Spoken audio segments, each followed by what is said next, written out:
Welcome back to new video. Learn with learner के इस study platform पे आप सभी का एक बार फिर से बहुत बहुत स्वागत करता हूँ।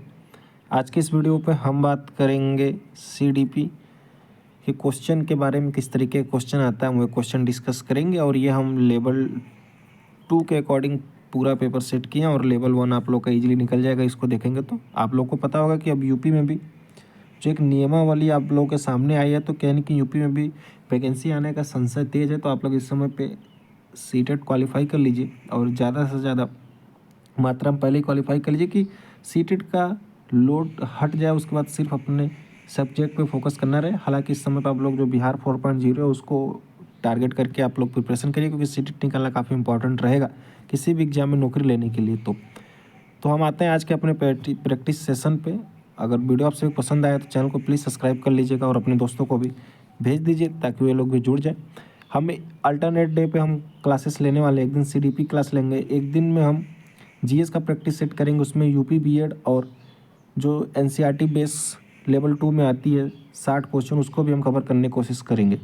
तो दोनों लोग का बेनिफिट हो जाएगा। बाकी आते हैं आज के हम अपने प्रैक्टिस सेशन के पहले क्वेश्चन पे।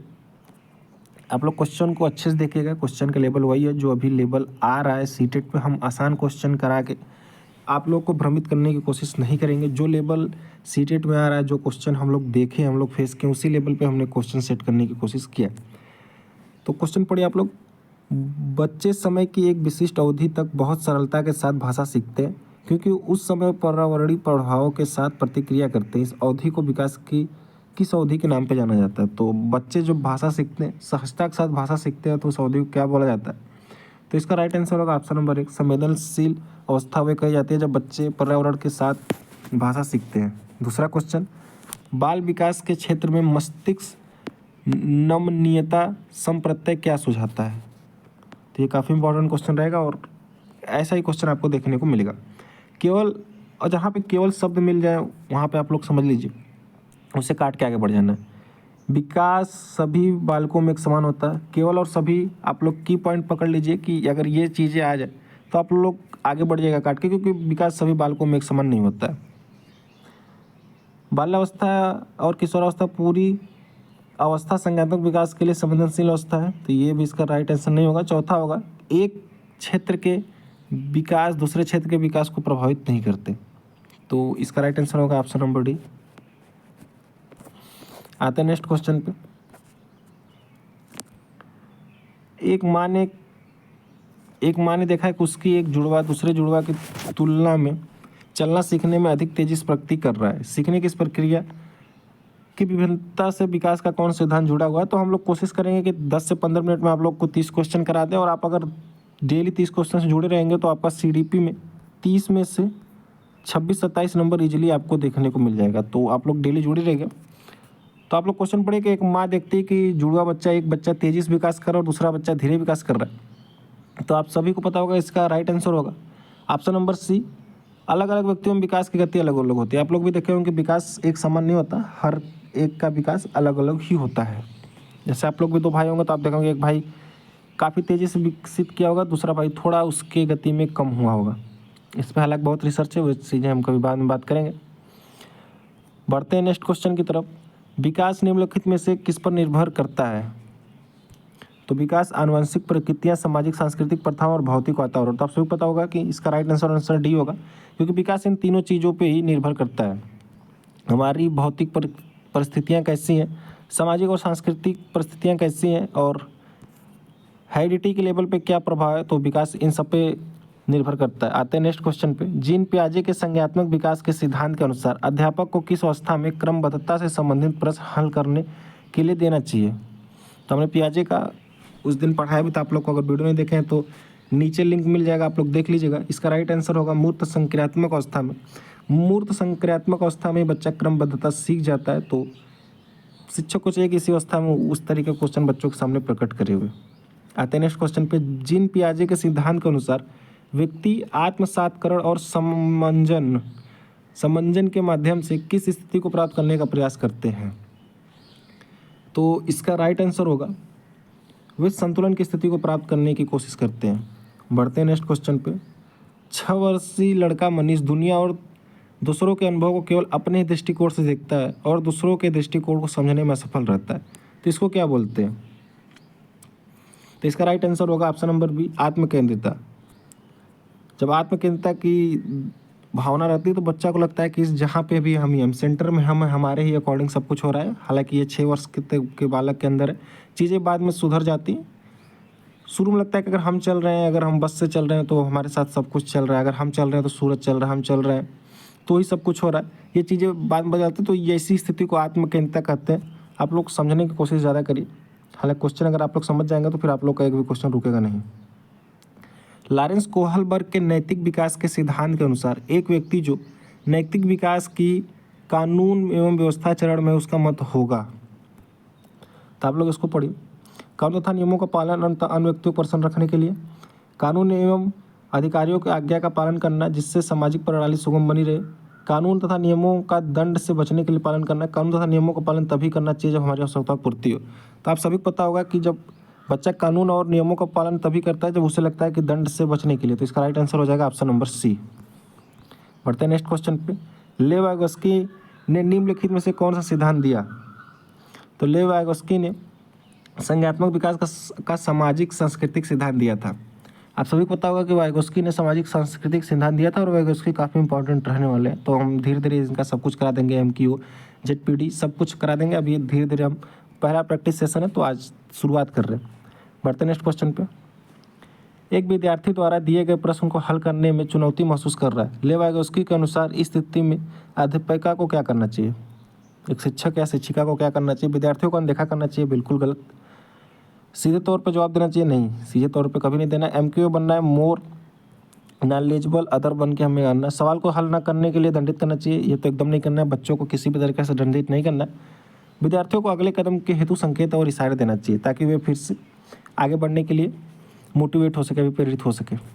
बढ़ते नेक्स्ट क्वेश्चन पे। एक प्रगतिशील कक्षा में विद्यार्थियों को किस ओर केंद्रित होना चाहिए? तो एक प्रगतिशील कक्षा में विद्यार्थियों को किस ओर केंद्रित होना चाहिए? अपने सहपाठियों से प्रतिस्पर्धा नहीं, हमें प्रतिस्पर्धा की भावना शुरू से ही बच्चों के अंदर नहीं जागृत करनी है। दूसरा, जितना हो सके उनका कंठस्थीकरण कराएं। तो कभी नहीं करना ऐसा, क्योंकि हमें जो नेशनल पॉलिसी बता रही है कि बच्चों को याद करने पे थोड़ा सा भी ध्यान नहीं देना, उन्हें समझ विकसित करना है। तो जहाँ पे ये सब दिख जाए वहाँ पे आप लोग समझ लिए काट ही देना है उसको।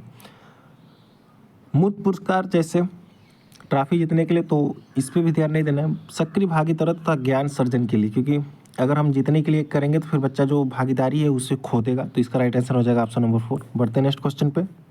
आप लोग भी साथ ही साथ आंसर देते चलिएगा, पॉज करिएगा, आंसर दीजिएगा, फिर से आंसर देखिएगा। एक प्रगतिशील कक्षा में विद्यार्थियों को किस ओर केंद्रित होना चाहिए? तो एक प्रगतिशील कक्षा में विद्यार्थियों को, ये तो हमने अभी किया है कि डी होगा, सक्रिय भागीदारी। बढ़ते नेक्स्ट क्वेश्चन पे। हार्वर्ड गार्नर द्वारा प्रतिपादित बहुबुद्धि सिद्धांत में कौन सा शामिल नहीं है? तो आप सभी को पता होगा हार्वर्ड गार्नर ने जो अपना theory of multiple intelligent book लिखी थी उसमें इन्होंने मल्टीपल बुद्धि के बारे में बताया था। तो इसमें कौन सी बुद्धि नहीं है? हालांकि 8 प्रकार की बुद्धि बताए थे, बाद में 9वीं बुद्धि भी जोड़ी गई। तो भाषाई बुद्धि है, स्थानिक बुद्धि है, संगीतीय बुद्धि है, लेकिन भावनात्मक बुद्धि कोई नहीं है। भावनात्मक बुद्धि डेनियल गोलमेल ने दिया था, इमोशनल इंटेलिजेंट करके। बढ़ते हैं नेक्स्ट क्वेश्चन पे। राष्ट्रीय शिक्षा नीति 2020 के अनुसार 5वीं तक के सभी बच्चों को उनकी मातृभाषा में शिक्षा दी जानी चाहिए। दूसरा है AR है उसका, छोटे बच्चों को अपनी मातृभाषा में सार्थक अवधारणाओं को तेजी समझते हैं। तो इसका A सही है और B भी सही है, और AR की सही व्याख्या भी करता है। तो इसका राइट आंसर हो जाएगा ऑप्शन नंबर A। बढ़ते हैं नेक्स्ट क्वेश्चन पे। एक अध्यापक को विद्यार्थियों में प्रचलित जेंडर रूढ़िवादिता को किस तरीके से निपटना चाहिए? तो जेंडर रूढ़िवादिता को कैसे खत्म करें? विद्यार्थियों को जेंडर विशिष्ट भूमिकाओं को बढ़ावा देना चाहिए, ये तो बिल्कुल गलत है। वास्तविक जीवन से संबंधित ऐसे उदाहरण प्रस्तुत करना चाहिए जो जेंडर रूढ़िवादिता को चुनौती दे। विद्यार्थियों के समक्ष विद्यार्थियों के एक समान जेंडर आधारित समूह बनाने चाहिए। आप देखेंगे कभी कभी ऐसा क्वेश्चन आ जाएगा जिसमें आप सभी को लगेगा कि नहीं सारे क्वेश्चन सही। अच्छा, हम जेंडर आधारित मुद्दों पे बात नहीं करनी है, मान लीजिए, तो एकदम गलत है। वास्तविक जीवन से संबंधित, तो B और C में क्या होगा आप लोग बताइए। वास्तविक जीवन से संबंधित ऐसे उदाहरण प्रस्तुत करने चाहिए जो जेंडर रूढ़िवादिता को चुनौती दे। तो ये भी नहीं होगा। हम अगर प्रत्यक्ष रूप से ग्रुप बना के, अगर लड़के लड़कों के एक साथ ग्रुप बना के अगर उन्हें हम भागीदारी उनका अगर हम सुनिश्चित करें, उनको खेलों में या फिर बाकी चीज़ों में प्रतिस्पर्धा के लिए भागीदारी अगर हम उनकी सुनिश्चित करें, तो उससे जेंडर रूढ़िवादिता को चुनौती मिलेगी। जैसे कि हम फुटबॉल या क्रिकेट खेलने के लिए लड़कियों को प्रेरित करें या फिर लड़के लड़कियों को एक साथ खिलाएं, तो जेंडर रूढ़िवादिता खत्म होगी यहाँ से। बात बढ़ते नेक्स्ट क्वेश्चन पे। एक बहुसांस्कृतिक कक्षा में अध्यापक को क्या करना चाहिए? केवल आ जाए तो आप सभी को पता है, काट देना है। प्रबल समूह के सांस्कृतिक काट देना है। विद्यार्थियों को सामाजिक सांस्कृतिक अनुभव, इसका ऑप्शन डी होगा। अनुभव के संदर्भ में उनकी व्यक्तिगत विभिन्नताओं का सम्मान करना चाहिए। अगर आप बहुभाषी कक्षा में तो आप सभी के व्यक्तिगत विभिन्नताओं पे जरूर से ध्यान दीजिएगा तथा उनका सम्मान करिएगा। बढ़ते नेक्स्ट क्वेश्चन पे। एक आकलन विद्यार्थियों के किसी कौशल संबंधी बोध और समझ या पाठ के अधिगम और शिक्षण प्रक्रिया के दौरान किया जाता है, तो इसे क्या कहा जाता है? तो आज आप लोग का रहेगा HW होमवर्क रहेगा और इसका आंसर हम आपको कमेंट बॉक्स में दे देंगे, या फिर आप बोलेंगे तो कल क्वेश्चन में यही शुरुआत कर देंगे। तो बढ़ते नेक्स्ट क्वेश्चन पे। सभी विद्यार्थियों को उनकी योग्यताओं में विभिन्नता होने के बावजूद उनके संभाव्य गुणों की प्राप्ति के लिए अवसर प्रदान करना किस प्रकार कक्षा का उद्देश्य है? विविधता होने के बाद भी उनको अवसर प्रदान करना किस प्रकार की शिक्षा का बात है? तो आप सभी को समझता होगा समावेशी शिक्षा, जिसमें हम विभिन्नता होने के बावजूद भी सबको एक साथ पढ़ने तथा आगे बढ़ाने की बात करते हैं। बढ़ते हैं नेक्स्ट क्वेश्चन पे। वंचित पृष्ठभूमि के बच्चों को संशोधित करने के लिए एक शिक्षक को क्या करना चाहिए? उन्हें ढेर सारा लिखित काम दे, उन्हें संदर्भ बारे में जानने का प्रयास करता, उन्हें कक्षा में शामिल करें। ऑप्शन नंबर बी सही है। उन्हें कक्षा से अलग बैठाए, उन्हें अनदेखा करे। तो अनदेखा कभी नहीं करना और हमें किसी को भी किसी भी हाल में कक्षा से अलग नहीं बैठाना। उनके बारे में जाने तथा उन्हें शामिल करें ताकि और भी बच्चे उनके बारे में जाने तथा उनसे अपनी निकटता बना सकें। निम्नलिखित में से कौन सी अधिगम आसक्त किसी व्यक्ति के संतुलन, शारीरिक निपुणता और हाथ आँख सामंजस्य की क्षमता को प्रभावित करता है? पठन कौशल, गुणज कौशल, भाषाई कौशल या फिर गति सामंजस्य कौशल? तो आप सभी को पता है कि पठन कौशल से कोई मतलब नहीं है, गुणज कौशल डिस्लेक्सिया से कोई मतलब नहीं, इसमें गणना करने में दिक्कत हो जाता है। भाषाई कौशल से भी कोई मतलब नहीं है, भाषाई कौशल में बोल नहीं पाता बच्चा, इसमें गति सम्यक कौशल होगा।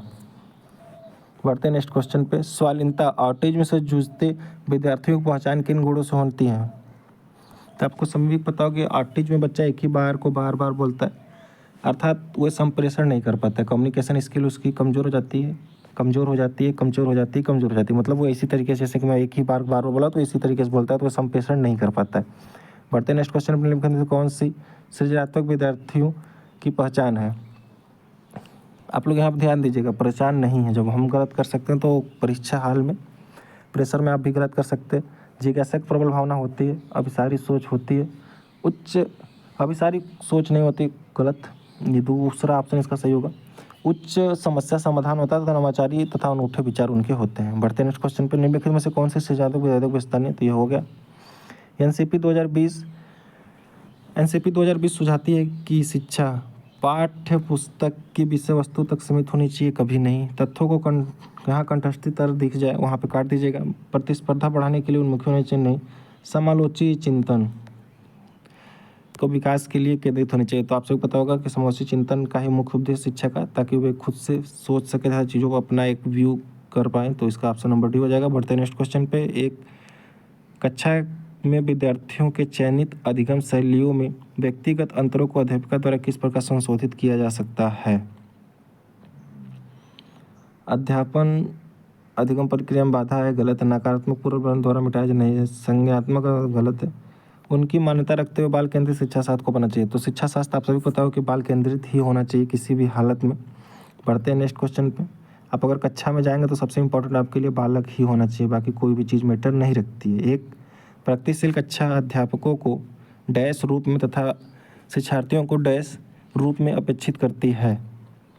तो इसका होगा सुसाधक रूप में तथा शिक्षार्थियों को ज्ञान के सृजन में सक्रिय प्रतिभागी। बढ़ते नेक्स्ट क्वेश्चन पे।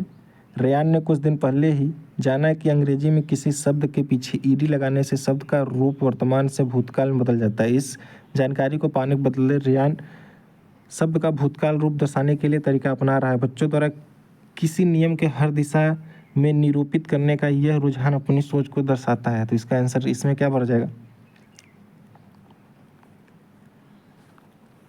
इसका होगा प्रतिबंधित, ऑप्शन नंबर सी। बढ़ते हैं नेक्स्ट क्वेश्चन पे। ब्रेनस्टॉर्मिंग विचारावेश को एक तकनीकी के रूप में बच्चों में डैश विकसित करने के लिए इस्तेमाल किया जाता है।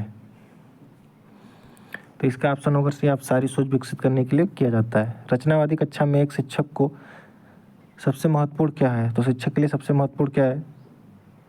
सभी बच्चों का मार्गदर्शन देना, सुनिश्चित करना कि प्रत्येक बच्चा अपनी क्षमता का सर्वोत्तम प्रदर्शन कर पाए। तो इसका ऑप्शन होगा बी, सभी बच्चों को एक समान गति से बढ़ने के लिए अपेक्षा सभी बच्चे एक समान गति से कभी नहीं बढ़ सकते। बच्चों की विविध आवश्यकताओं के प्रति उदासीन रहना नहीं चाहिए। टीचर को एक्टिव रहना चाहिए। बढ़ते हैं नेक्स्ट क्वेश्चन पे। निम्नलिखित में से कौन सा समस्या समाधान की प्रगति का पहला चरण है?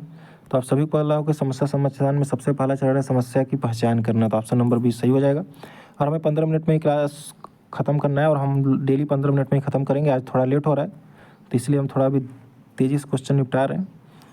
प्राथमिक विद्यालयों में छात्रों को प्रेरित करने के लिए शिक्षक को क्या रणनीति अपनानी चाहिए?